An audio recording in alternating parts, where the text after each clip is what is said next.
Género es más que una palabra. Educar sin etiquetas. Por Kaplan.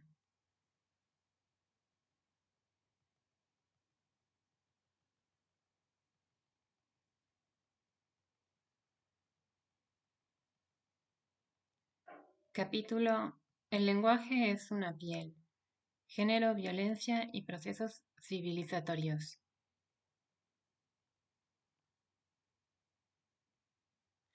El lenguaje es una piel. Yo froto mi lenguaje contra el otro. Mi lenguaje tiembla de deseo. La emoción proviene de un doble contacto.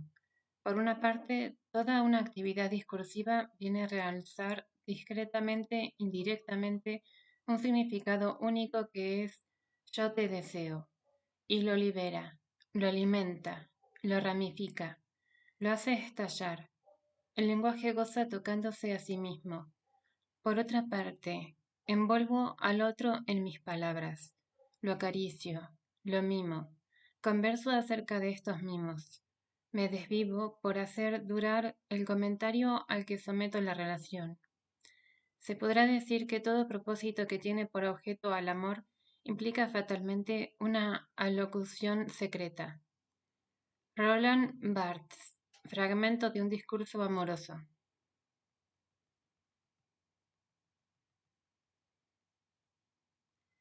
El lenguaje es una piel, afirma Roland Barthes en su inconmensurable obra literaria Fragmentos de un discurso amoroso.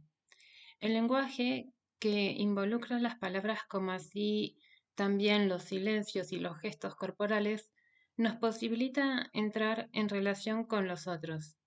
En los seres humanos, la piel permite proteger al organismo de agresiones externas, ayudar a conservar la integridad de las estructuras y funcionar como un canal comunicativo con el afuera. La piel nos permite percibir, distinguir. A través de la piel percibimos el placer y el dolor. El lenguaje es una piel, significa que hay una necesidad que hace a la condición humana de protegernos y cuidarnos mutuamente en la convivencia social. El lenguaje, sea verbal o corporal, opera en el territorio de lo simbólico y de sus luchas. Cuando alguien no nos agrada, Cuando alguien no nos agrada, suele escucharse a modo de justificación la frase por una cuestión de piel. Una serie de representaciones y discursos compartidos se condensan tras esta idea naturalizada del sentido común. ¿Cuáles son las condiciones sociales de posibilidad de tal juicio? Las relaciones objetivas de poder tienden a reproducirse en las relaciones de poder simbólico, afirma con precisión Bourdieu, 1987. La piel socializada, con sus proximidades y distancias imaginarias, delimita la zona de las relaciones entre nosotros y ellos. El espacio social está construido de modo tal que los agentes que ocupan en él posiciones semejantes o próximas son situados en condiciones y sometidos a condicionamientos semejantes. Y dichos agentes próximos tienen todas las probabilidades de tener disposiciones inconscientes e intereses semejantes, de producir por lo tanto prácticas de lenguaje y sentimientos también semejantes en sus diferencias con los demás. Las palabras y las emociones nos envuelven, nos tocan, nos incluyen, nos someten y nos marginan. La cuestión de piel a la que alude la doxa fundamentalmente remite a la cuestión social vinculada al tratamiento de las diferencias y las desigualdades. La piel en muchas ocasiones se utiliza como eufemismo del origen de clase. A tales pieles, tales destinos. Cuando un niño, niña o joven es discriminado por su color de piel o por la portación de rostro, se pone en evidencia las formas de dominación corporal a través de este tipo de expresiones del racismo de clase. Las lógicas contradictorias del racismo están tensionadas por un principio de inferiorización que otorga un lugar al grupo racizado en la sociedad considerada y un principio de diferenciación que pretende marginarlo o incluso destruirlo. No se puede pensar y analizar el racismo sin observar sus manifestaciones concretas y el contexto en el que se expresan. El racismo debe ser considerado como el fruto de situaciones y de cambios en los que acompaña y funda vínculos sociales.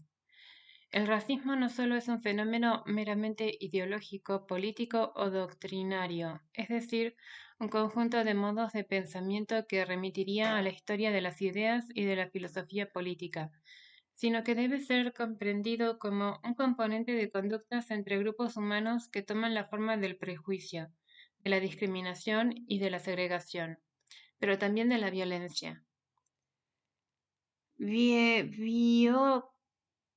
Greca 2009. A veces, cuando participo de instancias de formación de maestros y profesores, les pido que examinen junto a sus alumnos la denominación del lápiz color piel. Ese lápiz de color rosado, distante y contrastante en general con las pieles de las mayorías, representa la tonalidad dominante. El uso del lenguaje apunta a jerarquizar una piel que se considera legitimada, blanca por sobre otras de menor valía social, morena, negra. Y los matices no cuentan demasiado. Al nombrar ese lápiz como de color piel y que todos sepamos de qué y de quiénes se trata, nos encontramos en presencia de una práctica cultural pequeña, pero no por ello menos significativa, cuya matriz oculta la biologización y esencialización de lo social. Una piel se presenta como superior mientras que la otra es inferior. No todos los colores ni las tonalidades comparten idéntica valoración en las jerarquías sociales.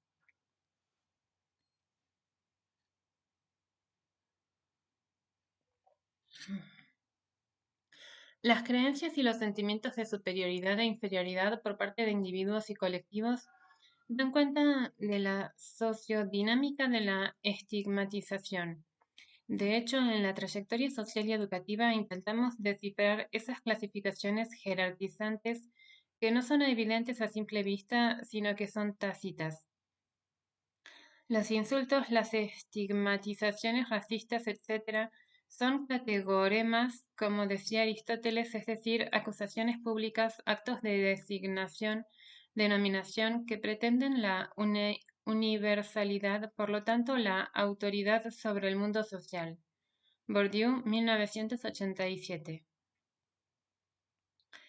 Y yendo de la piel al rostro, o cara como solemos decir, así se justificaba por su comportamiento un joven estudiante en una de las entrevistas de nuestra investigación sobre violencias y escuela. Lo golpeo a mi compañero porque tiene cara de pobre. Hay toda una simbología del rostro en nuestras sociedades modernas occidentales. Le Breton 2010 sostiene que el rostro es el lugar y el tiempo de un lenguaje, de un orden simbólico. El rostro es el susurro de la identidad personal. Nace en el lazo social. El rostro es el lugar de la otredad y encarna una ética al exigir responder por los propios actos. En torno a las figuraciones sociales del cara a cara, subraya que, así como existe una lengua materna profundamente arraigada en la afectividad del actor, existe también un cuerpo materno que le corresponde, el uso del cuerpo y del rostro que el actor comenzó a adquirir al pronunciar sus primeras palabras. Le Breton 2010. El rostro se expone al juicio y a la interpretación del otro.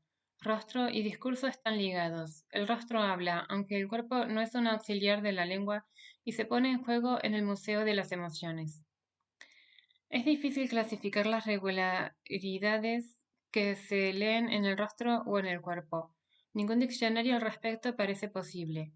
Únicamente el contexto permite a los actores una proyección mutua de significaciones, sustentadas en un orden expresivo que se comparte entre todos los miembros de un grupo social. Le Breton 2010. En el lenguaje cotidiano, la cara o el rostro valen por la persona completa, por el sentimiento de identidad que la caracteriza y por la estigma, prestigio que goza por parte de los otros. La cara es así una medida de la dignidad social de la que un actor es objeto. Le Breton 2010. La piel del rostro encarna la zona sensible del vínculo con los otros.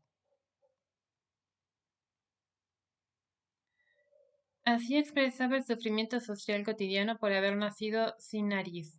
Esta adolescente a través de una carta que envía al correo de lectores de una revista de circulación masiva para la mujer. Ah,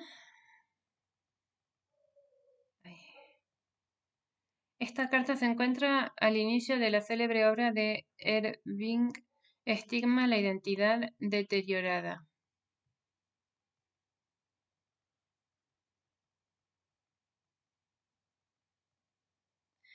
Estimada señorita Corazones Solitarios, tengo 16 años y estoy desorientada. Le agradecería que me aconsejara. Cuando pequeña estaba acostumbrada a que los chicos que vivían en la calle se burlaran de mí y no era tan terrible, pero ahora me gustaría tener amigos con quienes salir los sábados a la noche como las demás chicas. Pero ningún muchacho me va a invitar, porque aunque bailo muy bien, tengo una linda figura y mi padre me compra lindos vestidos, nací sin nariz. Me siento y me observo todo el día y lloro. Tengo un gran agujero en medio de la cara que asusta a la gente y también a mí. Por eso no puedo culpar a los muchachos de que no quieran invitarme a salir con ellos. Mi madre me quiere, pero se pone a llorar desconsoladamente cuando me mira. ¿Qué hice yo para merecer esta terrible desgracia? Aunque hubiera hecho algo malo, nada malo hice antes de cumplir un año, y sin embargo nací así. Le pregunté a mi papá, me dijo que no sabía, pero tal vez algo hice en el otro mundo antes de nacer, o quizás me castigaron por sus pecados. Eso no lo puedo creer porque él es un hombre muy bueno. ¿Debo suicidarme? Firma desesperada. Goffman 2006. El proceso de estigmatización a través de las marcas corporales configura una identidad deteriorada. Ahora bien, existe una noción popular según la cual, si bien los contactos impersonales entre extraños están particularmente sujetos a respuestas estereotípicas, a medida que las personas se relacionan en forma más íntima, ese acercamiento categórico va retrocediendo y gradualmente la simpatía, la comprensión y la evaluación realista de las cualidades personales ocupan su lugar. Mientras que un defecto como la desfiguración facial puede alejar a un extraño, es probable que no ocurra lo mismo con los íntimos.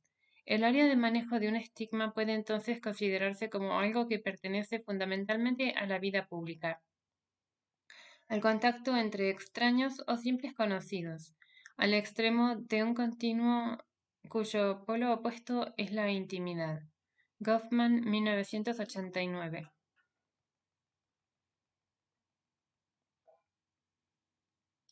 El cuerpo, y más particularmente el rostro, al estar tratado socialmente a través de sus marcas, más o menos visibles, más o menos invisibles, produce subjetividades. Recordemos que es en las sociedades modernas donde el rostro se escinde del cuerpo. Incluso la geografía del rostro se transforma. Es en los ojos donde se concentra todo el interés. La mirada, sentido menor para los hombres de la Edad Media e incluso para los del Renacimiento, está llamada a tener cada vez más suerte en los siglos futuros. Sentido de la distancia se convirtió en el sentido clave de la modernidad, puesto que permite la comunicación bajo su juicio. Le Breton, 1995. Lo cierto es que la cara es el locus de la mirada de los otros, el espejo de los otros, de sus supuestos juicios y apreciaciones valorativas. La mirada del otro sobre uno está fuertemente investida. La mirada es una instancia que da un valor o lo quita.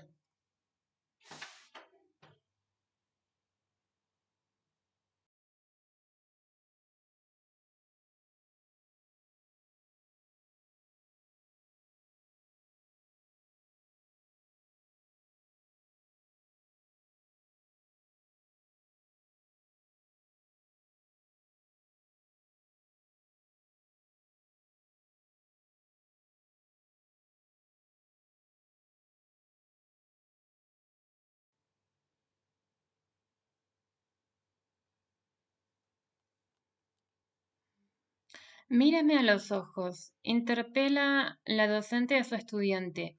Me miró mal, argumenta un estudiante para rendir cuentas del maltrato hacia su compañero de clase.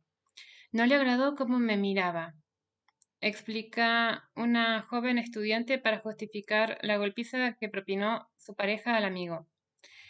La mirada tiene una fuerza simbólica cuya intensidad es difícil de suprimir. Los ojos del otro están dotados del privilegio de otorgar o quitar significaciones esenciales. Le Breton 2010.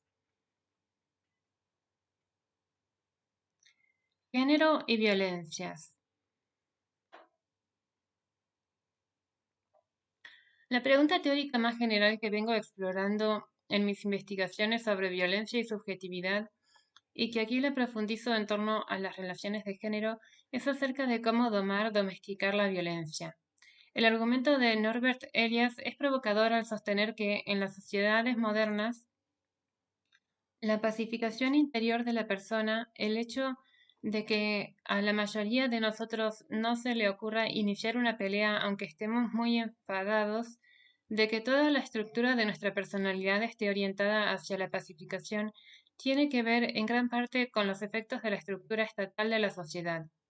Toda la estructura de nuestra personalidad está vertebrada por esta, y experimentamos cierto reparo o repugnancia o cuando menos aversión ante el uso de la violencia, y este proceso se ha ido desarrollando a lo largo de los años. En épocas anteriores, todavía en el siglo XIX, en algunas clases sociales se tenía por perfectamente normal que un hombre pegase a su mujer. Hoy en día, la conciencia de que un hombre no debe pegar bajo ningún pretexto a su mujer o de que no debe pegar ni siquiera a sus hijos se ha hecho más fuerte que en los siglos pasados. La pacificación se ha interiorizado, al igual que lo ha hecho la estructura de nuestra personalidad. Elias, 1994. En la base de toda experiencia social subyace una estructura, una matriz, construida por polaridades de sentido que, a través de sistemas dicotómicos, establecen diferencias y contrastes entre las maneras de comportamiento violento o no violento. Desde un enfoque de larga duración, la domesticación de la violencia ha sido y es aún en la actualidad un componente medular para la convivencia social en nuestras comunidades democráticas. Siguiendo a Horst Kurnitsky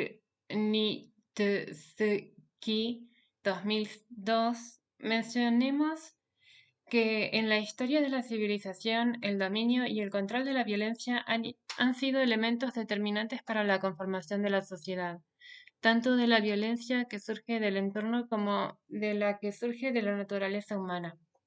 La domesticación de la violencia, rituales y sublimación en la cultura fue la base para que los seres humanos se juntaran en sociedad. La propagación de la violencia entonces puede interpretarse como respuesta a la pérdida de solidaridad en las sociedades.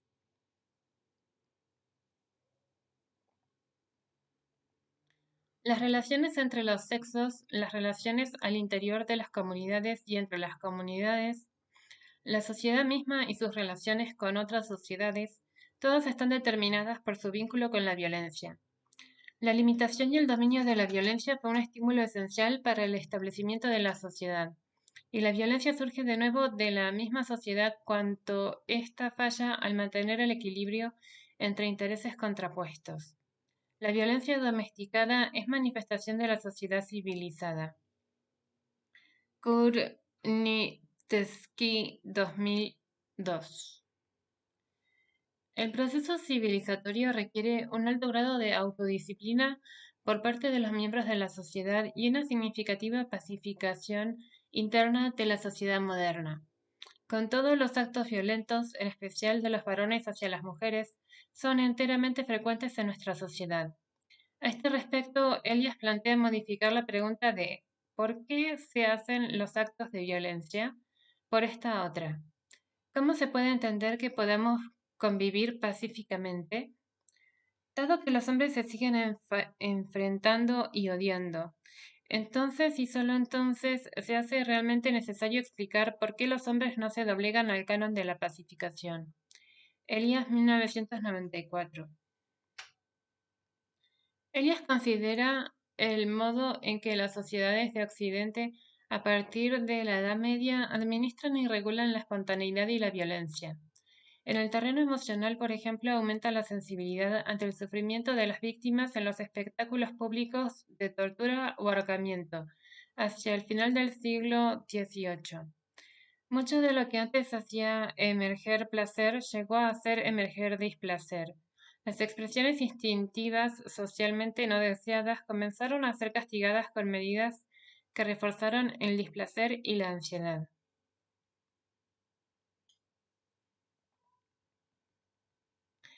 Dentro del análisis del cambiante equilibrio de poder entre los sexos, el propio Elias considera que las modificaciones no son de un total sometimiento a un descenso de la diferencia.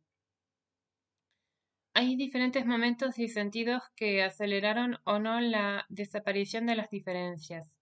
El concepto de equilibrio de poder en Elias refiere a los diferentes matices y niveles en las diferencias de poder existentes entre los grupos humanos, tratando de superar la tradicional conceptualización dominantes-dominados.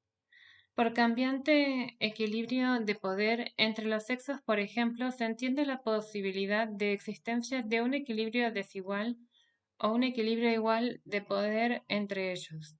Dicha posibilidad estaría determinada por las normas de los códigos sociales. La aceptación de un código social representa la realización de las cambiantes estructuras de poder. A su vez, las normas de los códigos se convierten en hábitos sociales de los individuos, pero dentro de este proceso continuo, los cambios no son lineales. Nuestro entramado social no es definitivo y mucho menos un punto culminante de una civilización, como tampoco lo es nuestra forma de comportamiento, nuestro nivel de coacciones, mandatos y miedos. Elias, 1990. En términos de Bourdieu, podemos decir que el dominio histórico sobre las mujeres, la dominación masculina, no es parte de un orden natural, sino que es una construcción social.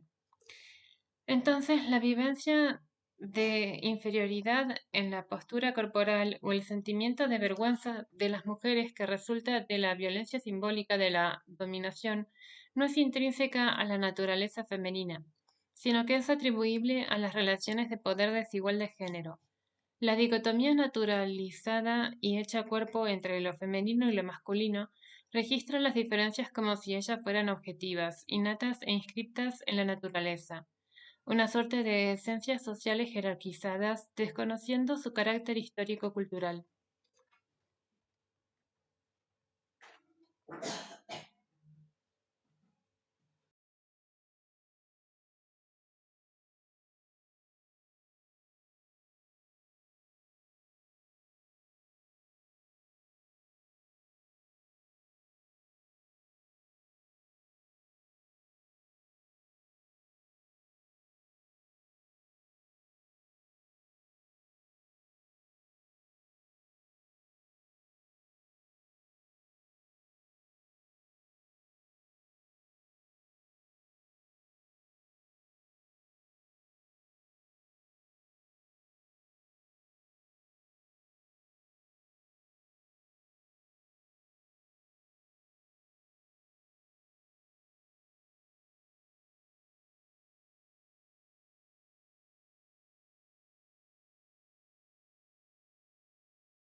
Es preciso interrogarse, por tanto, por los mecanismos y principios propios de la deshistorización y de la eternalización relativas de las estructuras de la división sexual.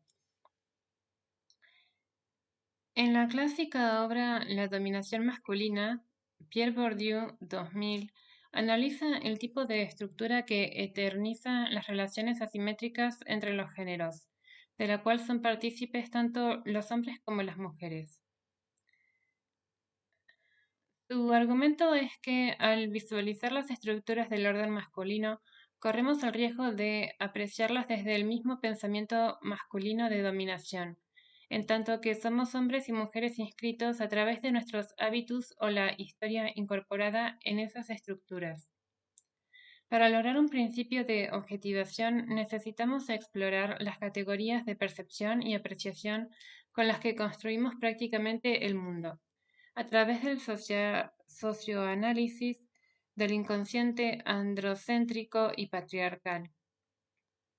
La dominación masculina se perpetúa en todas las relaciones e instituciones sociales, puesto que es producto de una violencia simbólica invisible para sus propias víctimas.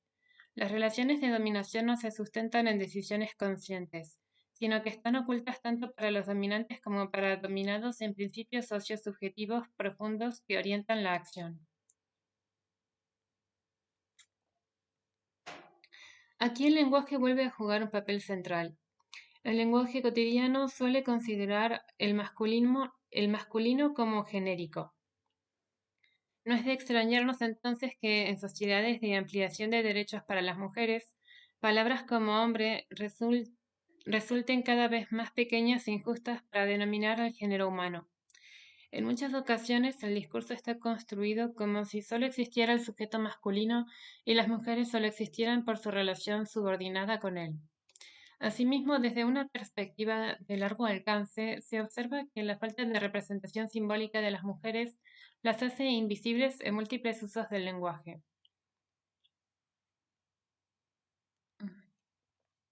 Así se evidencia cómo la violencia simbólica ejercida contra las mujeres conlleva un sufrimiento social que se hace carne y cuerpo en la subjetividad nombrada o silenciada. Las nominaciones sociales se fabrican con eficacia de las palabras que se muestran como neutrales. Todo acto descriptivo es, a la vez, una anticipación prescriptiva. En términos de Bourdieu 2015, apuntemos que las palabras ejercen un poder típicamente mágico. Hacen ver, hacen creer, hacen actuar. Pero como en el caso de la magia es necesario preguntarse dónde reside el principio de esta acción o, con mayor exactitud, cuáles son las condiciones sociales que hacen posible la eficacia mágica de las palabras.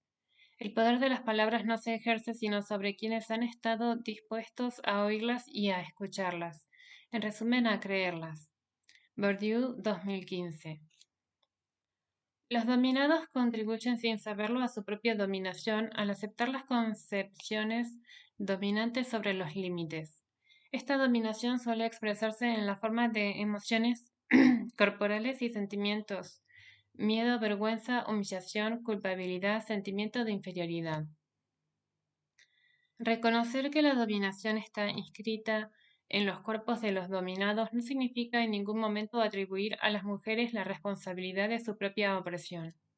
Hay más bien formas estructurales que limitan las posibilidades de pensamiento y de acción que se imponen a las oprimidas. En consecuencia, la transformación de las relaciones de dominación implica la transformación de las estructuras que las producen y reproducen, tanto entre los dominados como entre los dominadores. Según Bourdieu, el ser femenino es percibido y vivido como un ser para otro. La experiencia femenina es la del cuerpo para otro, la del cuerpo que está expuesto a la mirada y al juicio de los otros, lo que convierte a las mujeres en objetos simbólicos. Por su parte, el varón debe desarrollar un esfuerzo desesperado por estar siempre a la altura de la idea dominante de hombre. Es de esta forma que se entretejen las formas de dominación con las de sumisión. Las mujeres participan indirectamente de los juegos de poder, puesto que lo hacen por intermedio de los hombres, mientras ellos están compelidos a jugar directamente en las luchas por el dominio y por lo tanto a pelear entre sí. Ellas se convierten en soportes y apoyos imprescindibles, pero subordinadas para las distintas facciones en lucha. De nuevo, como cuerpos para otros. El cuerpo exaltado de la mujer no es el cuerpo en el que vivimos, sino un cuerpo rectificado, redefinido.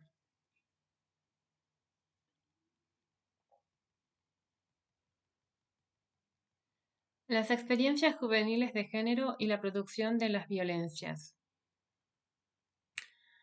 Voy ahora a proponer una serie de hallazgos preliminares del trabajo de campo que está siendo desarrollado, a partir del cual surgen testimonios de jóvenes de escuelas secundarias públicas estatales de sectores populares de la provincia de Buenos Aires.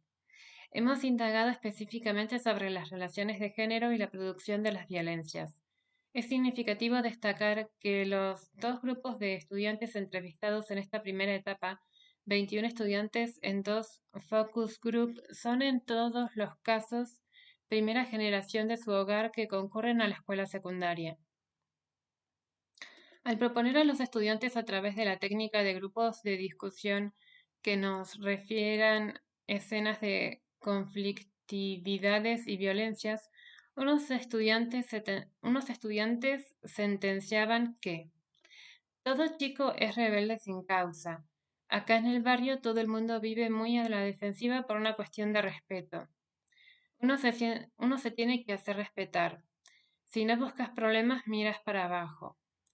Por su parte, una joven nos relataba que algunos varones se pelean por una mujer y algunas mujeres por un varón. Las chicas se pelean por varones fuera de la escuela, se cortan la cara peleándose y se rasguñan. En relación a cómo vienen vestidas a la escuela, un compañero del curso sentenciaba sobre una compañera que viene con short corto, un año más y viene con el bombo. A su vez, la burla hacia las madres termina inevitablemente en una pelea entre varones. Una estudiante nos contaba que un compañero le dijo a otro: "Tu mamá está re buena", y ello desencadenó una golpiza. En varias oportunidades los estudiantes aludían a prácticas y sentimientos de humillación. Vos vivís en la villa, vos sos un villero. Nos sentimos lejos, nos sentimos aislados. Hay gente que se cree superior a vos y te hace sentir mal. Sobre el papel de la escuela, varios estudiantes destacaron que la escuela te hace rutina, es parte de tu vida, no la podés borrar, te cambia la perspectiva. La escuela te ayuda a no caer en la droga. Ellos, los profesores, como vienen de abajo, te entienden. Ellos también hicieron mucho sacrificio. Si no estudias, hoy en día no sos nada. A mí me tomaron acá en la escuela. Antes era terrible con mi prontuario. Vengo a la escuela porque lo que más quiero es sacar a mi mamá del barrio. Quiero el título para trabajar. Me siento mejor en la escuela que en casa. Ya es como parte de tu vida. Voy a ser la primera en mi familia que tiene un título. En esta escuela te apoyan todos. Vos sí o sí le tenés que devolver algo al colegio.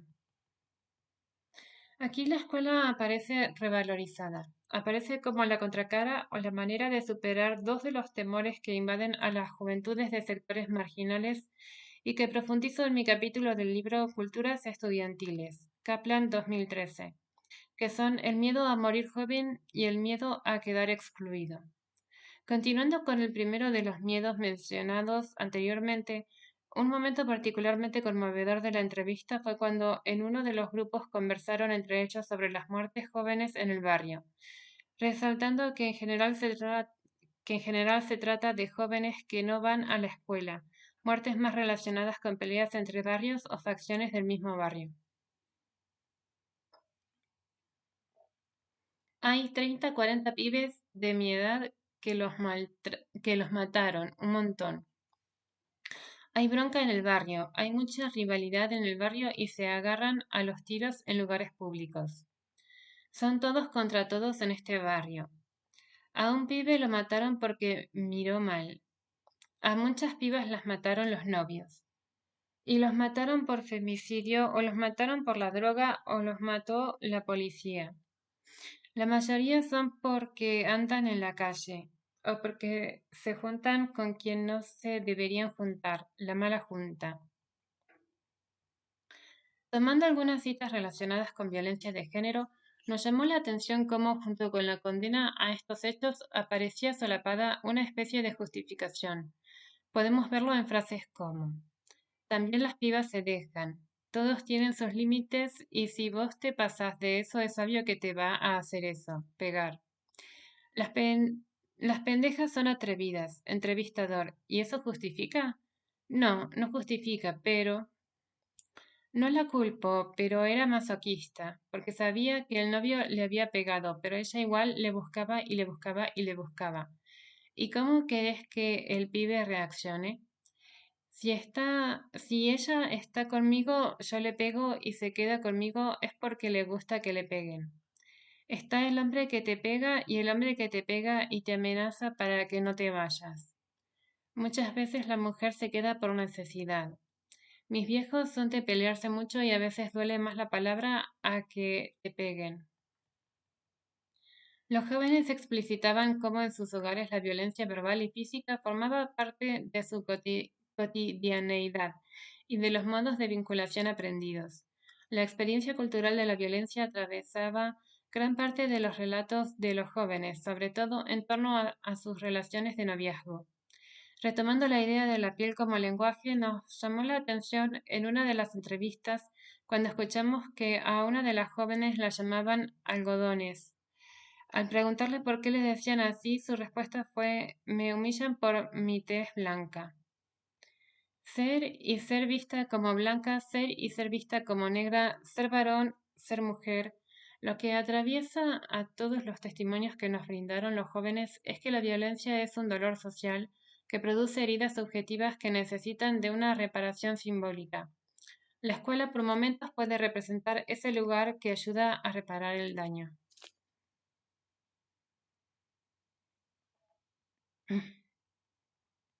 Para cerrar, tras la multitudinaria marcha que tuvo lugar el 3 de junio de 2015 en mi país, Argentina, bajo el clamor popular de las plazas públicas por hashtag ni una menos, volví a interrogarme sobre la fuerza simbólica del trabajo científico para denunciar los femicidios y otras expresiones de violencia hacia las mujeres y hacia los individuos y grupos más desprotegidos de la sociedad, tales como las infancias y las juventudes.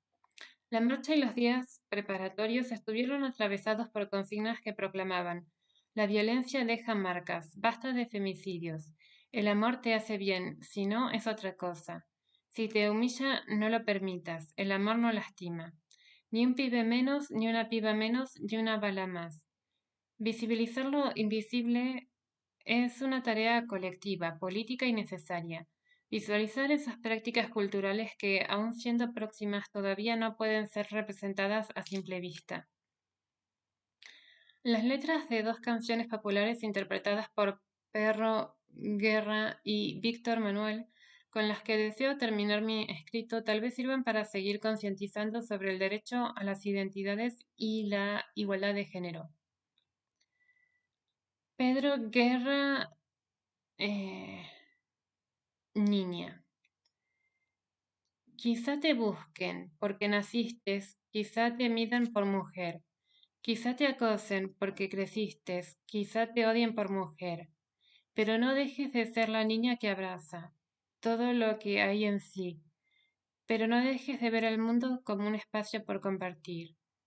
Quizá te insulten, quizás no nazcas, quizás te anulen por mujer, quizás no llegues a ser tú misma, quizás te empujen por mujer. Pero no dejes de ser la niña que abraza todo lo que hay en sí, pero no dejes de ver el mundo como un espacio por compartir.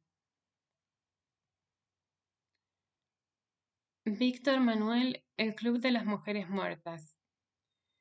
A las que a las que se rebelan no se callan, las humildes y las mansas, las que imaginan cosas imposibles, el derecho a ser felices, a las que viven solas, pisoteadas, las que ya no esperan nada, a las desamparadas olvidadas, a las que caen y se levantan. Cuántas vidas humilladas, cuántas lágrimas calladas.